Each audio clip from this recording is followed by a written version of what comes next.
Pessoal, segunda-feira, o ano acabando, né? Dia 9 de dezembro, vamos lá. Alexandre Garcia virou destaque nas notícias hoje pela falta de humanidade. O que aconteceu?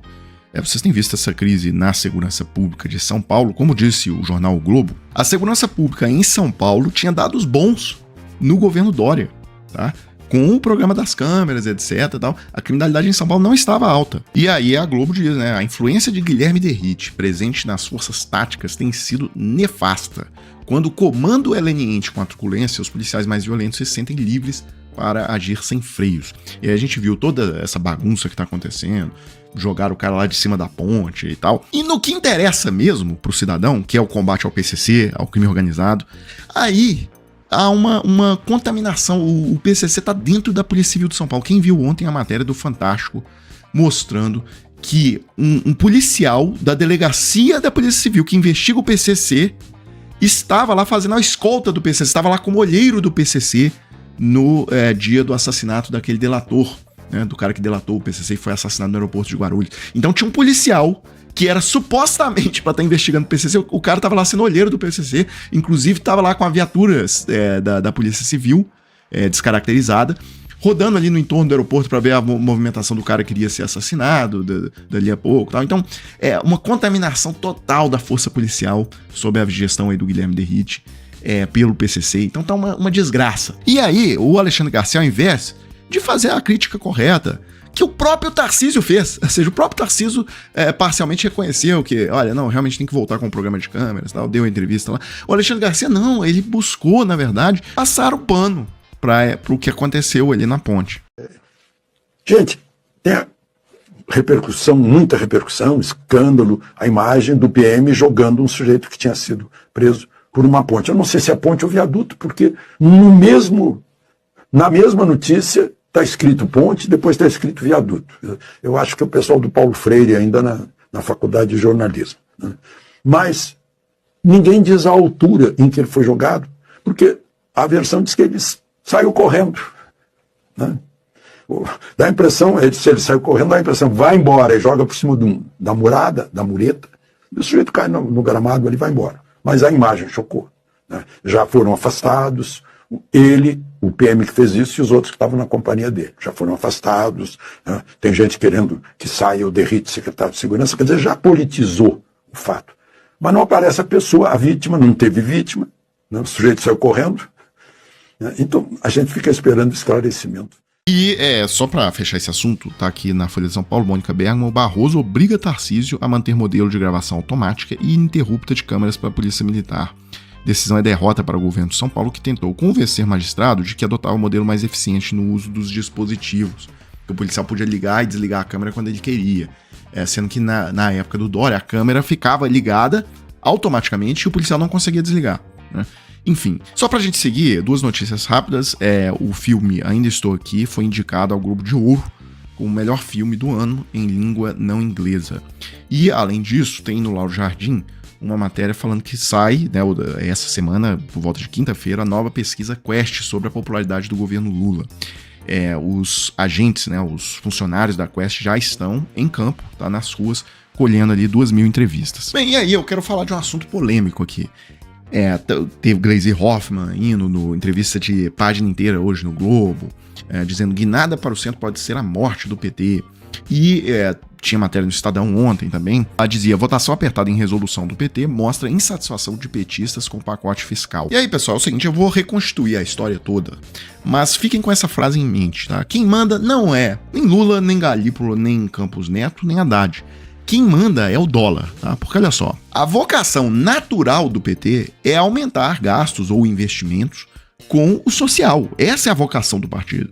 E o PT entra no governo, agora, em 2023, e faz exatamente isso, tá? O governo turbinou lá o Minha Casa, triplicou o orçamento do Minha Casa Minha Vida, o governo aumentou em 37% o orçamento do Farmácia Popular, o governo, inclusive, criou programas novos, né? Esse pé de meia, que distribui dinheiro ali para alunos no ensino médio. O governo explodiu o gasto com a saúde e a educação, tá? Os pisos constitucionais da saúde e da educação, ele voltou a ser aquela regra de reajuste bastante forte, de 15% e 18% respectivamente da receita corrente líquida. O governo também cumpriu alguns compromissos de campanha, esse Bolsa Família que chegou aí a um ticket médio de R$800 por família. Então subiu de 0,5% do PIB, o Bolsa Família, para 1,5% do PIB. O Fundeb, o Fundo Nacional de Educação Básica, que eu citei, o governo aportava por ano 15 bilhões de reais no Fundeb. Com essa regra nova, o governo vai chegar a 2026 aportando 65 bilhões de reais na educação básica por ano. O governo também aumentou em mais de 30% o investimento em infraestrutura, ou seja, portos, aeroportos, duplicação de estrada, pontes, viadutos, obras de saneamento básico, etc. E sobrou até dinheiro para dar um reajuste de 23,8%, fracionado em 4 anos, para os servidores públicos federais, tá? Que estavam sem reajuste há 7 anos. Desde 2016, no governo Temer, estava congelado os salários. E aí, esses servidores também, além dos 23,8%, ainda tiveram o reajuste de alguns auxílios, né? Auxílio alimentação, que passou de R$ 458 para mais de R$ 1.000 e algumas outras coisas. Então, pessoal, isso aí é o DNA do PT. O DNA do PT é aumentar o gasto com social, né, aumentar gasto com saúde, educação. Tem ali um partido que tem origem sindical, então tem a questão dos trabalhadores do setor público e tal. É isso aí. Agora, então, o gasto real deflacionado pelo IPCA aumentou perto de 345 bilhões de reais desde dezembro de 2022. Isso é fato, tá? Que é matemática. Mas não sei quem aí, youtuber de esquerda, de extrema esquerda, tá falando que o governo do PT é neoliberal. Pois é, apresenta esse dado aqui pra ele tem que justificar. Falar só na garganta, né? A gente precisa de um pouco de matemática também. A gente precisa analisar em cima dos fatos, né? De dados concretos. Não só no gogó, como tem muita gente aí que faz. E aqui vale outra observação importantíssima, pessoal. Se dependesse do PT, do DNA do PT, o PT botava mais 500 bilhões de gastos em questões sociais, em funcionalismo público, etc. Só que o que aconteceu? Alguns dados da economia começaram a mostrar um sobreaquecimento. Começaram a mostrar que esse processo tinha chegado num esgotamento, num limite. Então, por exemplo, a inflação que veio de 3%, chegou a 3,5%, 4%, 4,5%, já está em 5%. E a questão é a seguinte, o jogo continua. Tá? É 5 agora, mas já continua, pode ir a 5,5%, 6%, 6,5%. E a experiência internacional, inclusive recente, mostra que você sai rapidamente desse patamar de inflação de 1 dígito e rapidamente atinge a inflação em 3 dígitos, tá? Em questão de 3, 4 anos. Bem, e aí vem um segundo ponto, que também é histórico no Brasil. Quando o Brasil começa a crescer, o Brasil começa a importar muito mais. E isso vai deteriorando as contas externas do Brasil, porque a exportação não acompanha o crescimento da importação. E o resultado final disso é que você começa a ter um estouro cambial, né? Uma crise cambial. E é exatamente isso que a gente está vendo agora. E qual que é o problema da crise cambial, do dólar subir? É que o preço lá na prateleira do supermercado acompanha, tá? Porque grande parte dos produtos ou usam insumos que são importados ou são 100% importados. Então, tudo isso junto mostra inequivocamente um cenário de esgotamento desse modelo de crescimento puxado, né, pelo gasto fiscal. Então, só para fechar aqui, o vídeo já está muito longo, ninguém gosta de ajuste fiscal, de reduzir a aceleração do gasto, ninguém gosta disso, tá?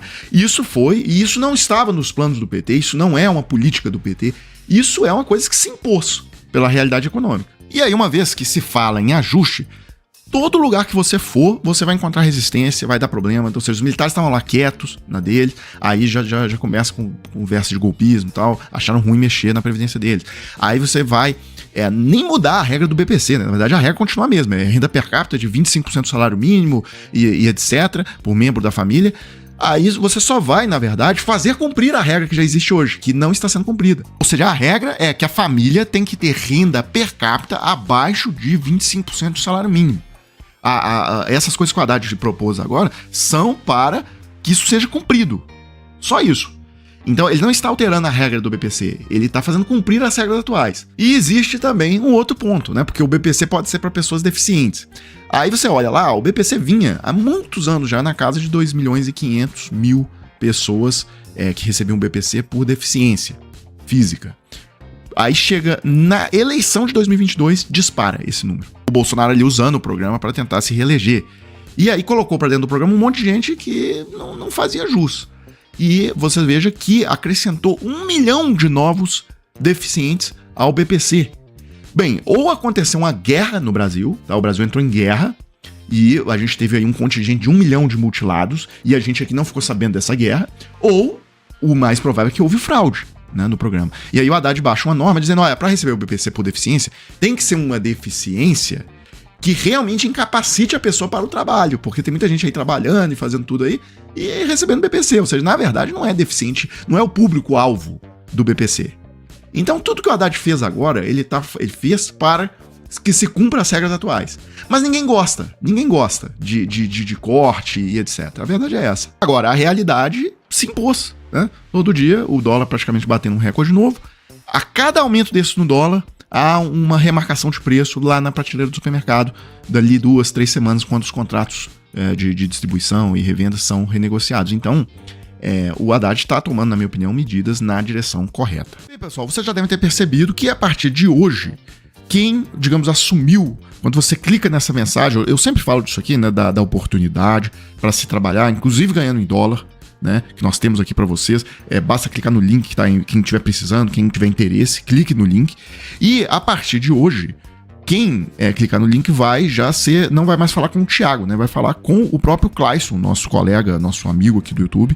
Ele que, inclusive, assume essa parte. Você vai conversar diretamente com ele sobre essa oportunidade. Então, reforçando aqui, é uma oportunidade de se trabalhar. Pode ser, inclusive, ganhando em dólar, não necessariamente, tá? Tem várias oportunidades ali. E quem tiver interesse, quem tiver precisando de trabalho honesto, não é bet, não é nada disso, pode clicar no link, tá? Na descrição do vídeo.